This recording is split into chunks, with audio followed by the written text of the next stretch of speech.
അയോധ്യ ക്ഷേത്ര സംഭാവനക്കുള്ളയുമായി ബന്ധപ്പെട്ട് പാർലമെന്റ് വളപ്പിലെ പ്രതിഷേധിച്ച പപ്പു യാദവ് എംപിക്ക് കോടതി നോട്ടീസ് അയച്ചു. പ്രയാഗ്രാജിലെ ചീഫ് ജുഡീഷ്യൽ മജിസ്ട്രേറ്റ് യോഗേഷ് ജെയിനാണ് നോട്ടീസ് അയച്ചത്. ഈ മാസം 11-ന് പപ്പു യാദവ് ഹാജരാകണമെന്നും കോടതി നിർദ്ദേശിച്ചു. ഇതിന്റെയും വിവരങ്ങൾ ബാലഗോപാൽ തന്നെ നൽകും. ബാലഗോപാൽ, ഈ വാർത്തയുമായി ബന്ധപ്പെട്ട വിശദാംശങ്ങൾ കൂടി.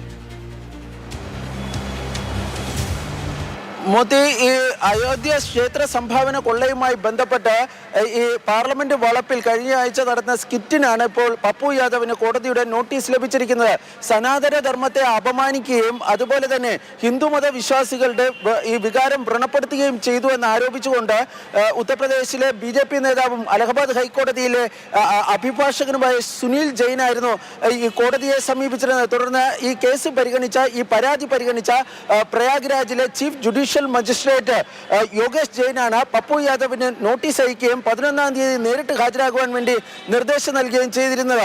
നേരത്തെ ഈ സ്കിറ്റിന്റെ അടിസ്ഥാനത്തിൽ പപ്പു യാദവിനും രാഹുൽ ഗാന്ധിക്കുമെതിരെ നിരവധി പോലീസ് സ്റ്റേഷനുകളിൽ പരാതി നൽകിയിരുന്നു. ഇതിന്റെ അടിസ്ഥാനത്തിൽ വാരണാസി പോലീസും പ്രയാഗ്രാജിലെ പോലീസ് സ്റ്റേഷനിലുമൊക്കെ FIR രജിസ്റ്റർ ചെയ്യുകയും ഒക്കെ ചെയ്തിരുന്നു. പക്ഷേ ഇവിടെ ഈ അഭിഭാഷകൻ നേരിട്ട് ക്രിമിനൽ പരാതിയുമായി കോടതിയെ സമീപിക്കുകയും തുടർന്ന് അതിന്റെ അടിസ്ഥാനത്തിലാണ് കോടതി ഇപ്പോൾ പപ്പു യാദവിന് ഈ നോട്ടീസ് അയക്കുകയും ഒക്കെ ചെയ്തിരിക്കുന്നത്. ഏതായാലും ഈ വിഷയം ഒരു വലിയ രാഷ്ട്രീയ വിവാദമാകുന്നതിനിടയിലാണ് പപ്പു യാദവിന് ഇത്തരം ഒരു നോട്ടീസ് പ്രയാഗ്രാജിലെ ചീഫ് ജുഡീഷ്യൽ മജിസ്ട്രേറ്റ് അയക്കുകയും ചെയ്തിരിക്കുന്നത്.